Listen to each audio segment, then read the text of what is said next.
Welcome to CAWcreations. My name's Cheryl Wartman. I'm CAWcreations on Ravelry. I sell some patterns, and I want to thank everyone who's purchased the old-fashioned work socks pattern. It's my grandmother's pattern, and I'm really impressed with how many people wanted to use it. Anyway, thank you so much. This is my podcast about knitting and books I've read. I'm going to just start in. So I'm going to divide the podcast into sections. I'm going to have a section on knitting, a section on patterns, and a section on books I've read. I am Cheryl Can, CHERYLCAN, on Instagram and Ravelry. And as I already said, CAWcreations for selling my patterns.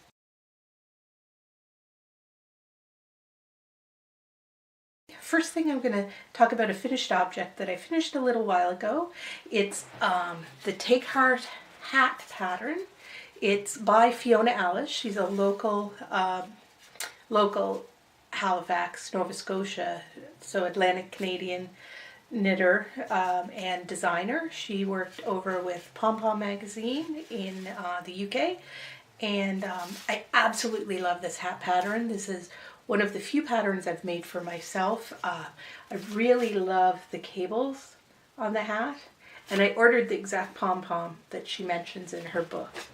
Her book is called, just a second, the hat's gonna fall. Her book is called Take Heart, and it's got some absolutely amazing patterns in it. I've been working through them. I've done her hat. There's the picture of her hat. And I've also done the Three Cliffs pattern, which is a beautiful scarf. Moving on to works in progress, I wanted to show you my Find Your Fade shawl. I love this pattern. I've been having great fun with it. The shawl is worked in different strips and fades from one color into a whole bunch of other colors. Now, what I've done, which is really, really fun, is I found this local dyer, Bayview Fiber Arts, Paula, and she has these scrumptious yarns with these beautiful colorways. This one's called Chocolate and Wine. I think I ordered it just for the name. And so I've started the Find Your Fade shawl. I had to go down a whole millimeter in needle size because I knit so loose. But I started with a Cleopatra shade, and I moved to Cleopatra in the Snow. And then I moved to the only yarn in the entire shawl that's not by Bayview Fibers. It's the Rhinebeck 2017 by Lisa Souza. I just love this yarn. It's soft and scrumptious as well. So it's Lisa Souza knits. I hope you can see that. When I was at Rhinebeck, I just absolutely loved her yarns. I wanted to buy more of them, but when you're on a budget, I could only get one skein, so I ended up getting the Rhinebeck colorway. So I'm really pleased to be able to use it in my Find Your Fade shawl for Rhinebeck, for myself from 2017, the year I went to Rhinebeck. So I went from the brown and teal and whites, I guess I should hold it back here, to the white and teal, and now I'm into the Rhinebeck colors, which have a white and gray. I don't know if you can see it in there. It's white and gray and blue and yellow speckles. It's a really cute pattern. After that, I'm going to move to the Pansy colorway, which has whites and yellows and purples and reds in it. From there, my next color is Wild Lupins. I think it's an absolutely gorgeous color. From Wild Lupins, I'm going to a new Rejoice color. Absolutely love this color. From Rejoice, I can't even say the name. I'll let you read it. I know I should be able to, but oh well. And this is her little current sock. It's superwash merino wool, and it's a 2-ply. And they're all the Bayview fiber arts are on that same base. So, and this is the final color, the chocolate and wine that I'll be using with it. I'm doing really well with my Find Your Fade now. I did it and I switched to a brown and then to like a sparkly color that I had, but I didn't like how dark it was on the end. So, and halfway up, I realized that for the second lacy section, I'd only done a repeat of the lace section, so I'd missed 2 repeats of the lace section. So I ripped it all back down to here and then switched to the Cleopatra in the Snow and the Rhinebeck color. So I'm going from brown to the whites and then finally all the way back to the brown at the end. So I'm really looking forward to seeing how this all turns out. I find I go in spurts with it. I'm either working on my Find Your Fade or I'm working on my sock yarn blanket. And so my Find Your Fade has sat for a little while and I'm going to have to get back to it. And that's why I wanted to show you it today. Bad podcaster dropping everything. I'm going to put this away and mark it so that you can see my progress in the next 2 weeks. I think I'll talk about the socks I'm making for my husband. They're vanilla socks. I tend not to use a pattern for socks very much. In fact, when I published my old-fashioned work socks pattern, I didn't even, after I talked about how to do the heel flap, then on the bottom I said, and just, knit up the bottom and pick up stitches along the side and finish the sock. I guess that's not how you're supposed to write patterns. So I had to modify that. And if you'll notice in the pattern that I have out now, there's a big arrow and a red section up the top. And that's the part where I explain the part that I didn't know that I needed to explain. So it comes from learning to knit just orally from my grandparents, my mom, and I must admit we didn't spare extra words and they just say, okay, and just do this up or just pick up the stitches. And so that's how you learn to do things. So anyway, my sock is just a vanilla sock. My husband has size 11 feet, so it's larger. I have a sock blocker somewhere. Got them from Lynn and Rob. I will put their link on to Etsy down here. These are sock blockers for my size socks, not my husband's size socks. So you'll see when I put them on, they're probably going to be a bit big. Let's see. But it'll just give you an idea of what the sock looks like. Yeah, it's a little long on the end. But anyway, it gives you a good idea of what the sock looks like. So it's just a plain vanilla sock with a heel flap. I like to knit top-down socks. I've tried toe up, and I get really confused turning the heel. I'm actually just learning how to do a different heel from the heel flap heel because I always do this one because I don't have to think about it. And I can just do it and sit and talk to people and do it. So I've gotten the New York sock collection patterns from the Knitting Expat, and I'm working on learning different ways to turn the heel and actually following a sock pattern. So we'll see how that goes, and I'll show you some of those as I get pleased with how I'm doing them. So that's his first sock done. I'm working on his second sock here. And what I did yesterday, last night, Wednesday nights, I have a great group of women. We get together and knit in different places on Wednesday nights, and then every Sunday we knit at Beans in Charlottetown. And so last night I decided on my way to knitting that I was going to attempt to use the little tiny 9-inch round needles to make my socks, because I've been watching the Yarn Hoarder podcast and she was talking about these needles and I love them. They're absolutely great because I usually use the double pointed needles or the magic loop to do socks. I've tried 2 at a time socks. I don't knit as fast that way, and one at a time is great for throwing in my purse, so that's why I have those. But I love the little needles. Here they are. They're just little tiny needles. They're 9-inch, and these are US zeros because that's what I knit my socks on. And you can look at my socks. It's not like they have absolutely tiny stitches because I knit so large. So anyway, that's my other work in progress. And I've decided what I wanted to do was kind of highlight a different Atlantic Canadian company each of my different podcasts. So this week I want to highlight Turtlepurl. I will talk about Bayview Fiber Arts later once I've used more of their yarns to know how they hold up and stuff. Turtlepurl is a company from New Brunswick, and they dye sock yarns. This is their What Does It Mean sock yarn. It's 75% superwash merino, 25% nylon.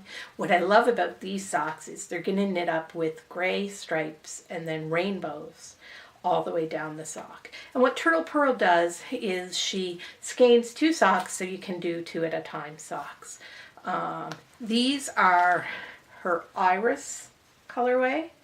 I have a table that my Uncle Peter made for me, and basically what it has in the back of it are dowels so you can put your yarns on it and then just pull your yarn and knit in place. So that's what these are on. I'll put a picture somewhere here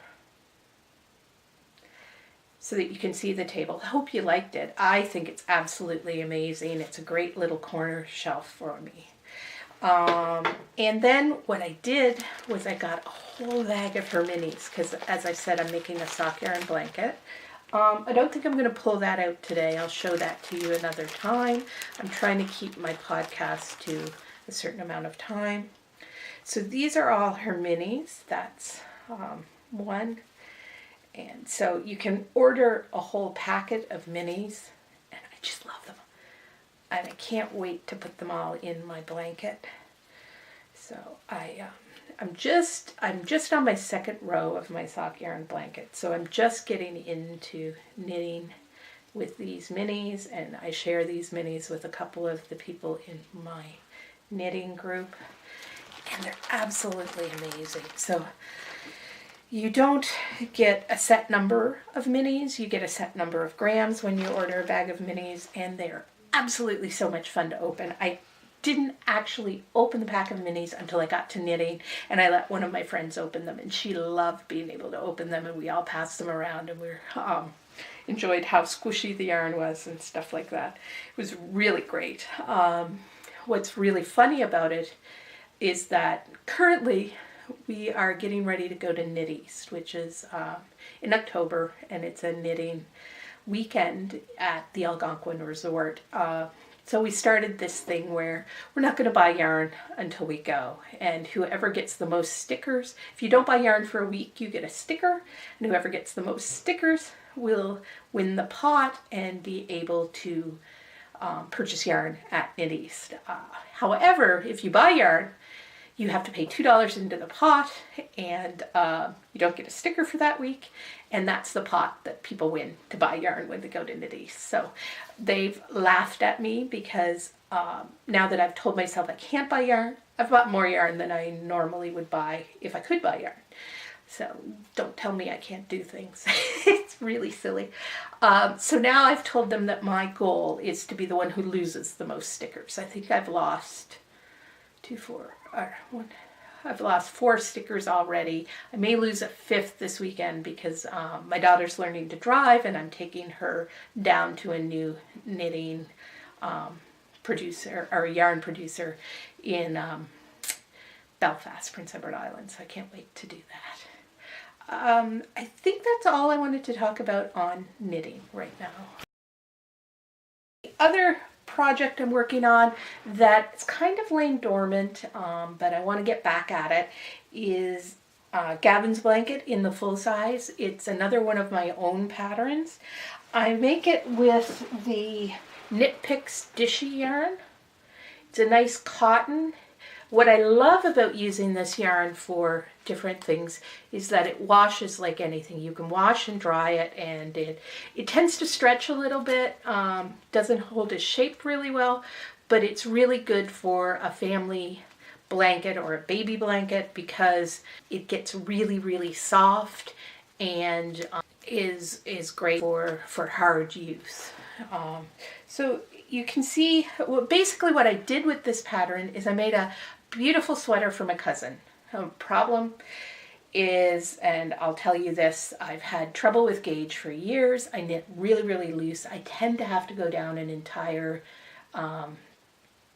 millimeter in size so if a pattern calls for a 3 millimeter needle, I tend to use a 2. So it tends to make a big difference on my projects, what I'm doing. So my poor cousin, I made this sweater for her, and it turned out pretty close to on size, which was great, except I started to run out of time before whatever, I think it was a Christmas present I was doing it for. And so I ended up not making it quite long enough. So she wore it for a little bit, but after it washed and changed its shape a little, it just became too short for her. And so I decided, well, I'm not going to design any more sweaters until I really get good at making them myself. But I made lots and lots of Afghans over the year, and I absolutely love the stitch pattern in it. So that's what I did with this Afghan. Is I've used the stitch pattern. So it's a number of stitches, and then it's just a little, look, I got something on it, a little quick stitch pattern, and it makes a lovely little design. And this design doesn't pucker or shrink up too much in the wash. So I'm making this as a throw for friends of mine, and it's kind of been hanging on the needles for a long time. So I really wanted to show this to you to see if I can get moving on it and get it finished for them, because I think she's waited for over a year for it. So I really want to get it done for my friend. The other thing I wanted to talk about was books, and there's a book that I just recently finished. It is 2084. It's by a French author, Boualem Sansal. It won the French Academy Grand Prix. I ordered it a year before it came out in English. I really looked forward to it, the way they wrote it up. It's a rare, powerful book at the intersection of fable and parody, of satire and science fiction. And of course, I'm a science fiction lover. I love literature. So I really wanted to read this. I must say I was a little disappointed in it. I'm not sure if it's because I built it up so much in my head, but it was fine. It wasn't a book I stopped reading, but it took me a while to get through it, and I wasn't as pleased with the story as I thought I would be. That being said, it's an okay read. So that's the book I read this week. I tend to read a lot. I read about 100 books a year. So if I'm going to podcast every 2 weeks, I think I can have a different book I've read to talk about every 2 weeks. So this week, the book I'm going to read is Robert Sawyer's new book, Quantum Night. My husband just finished reading it. I can't wait to read it. We really want to talk about it. So I'm hoping to have something to tell you about this book on my next podcast.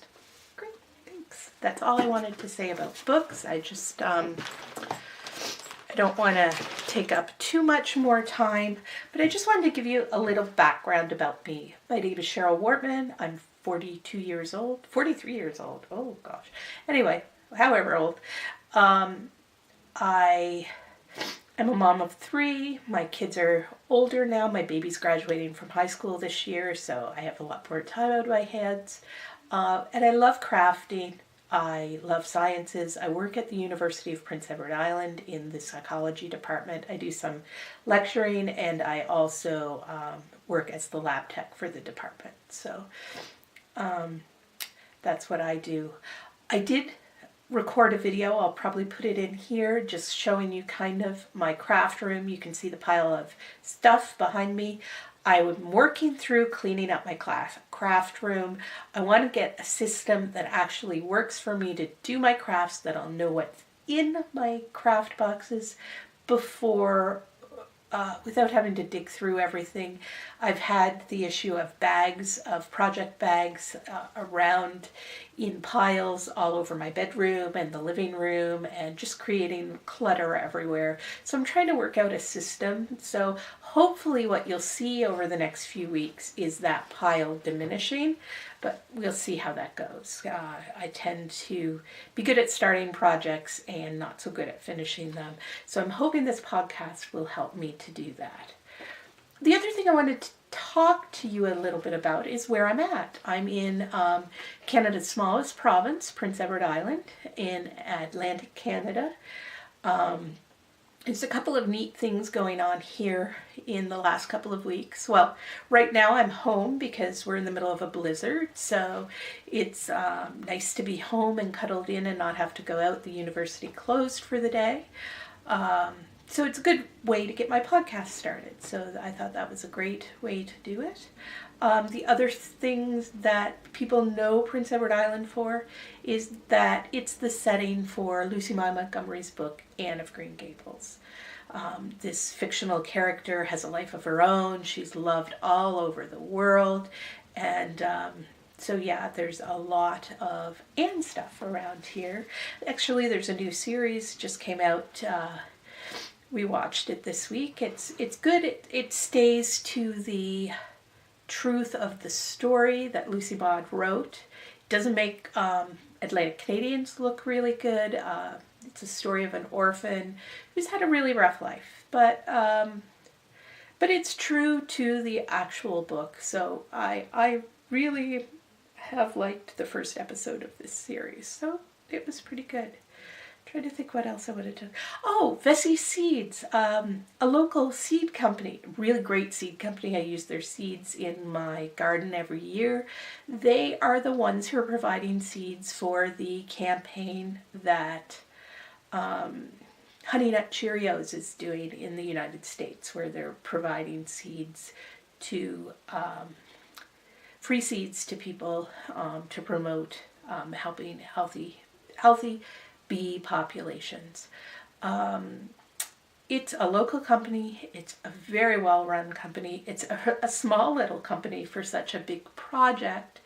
And I'm just so glad that they're the ones doing this, because they really care about the environment, and they really care that their seeds are not harming, and that they grow well. And so I'm really pleased to see them be doing this, and I'm kind of sad that there's so much chatter about rumors about things that aren't true about the company. If you want to look them up, they're in York, Prince Edward Island. I'll put their link here so that you can go to see them.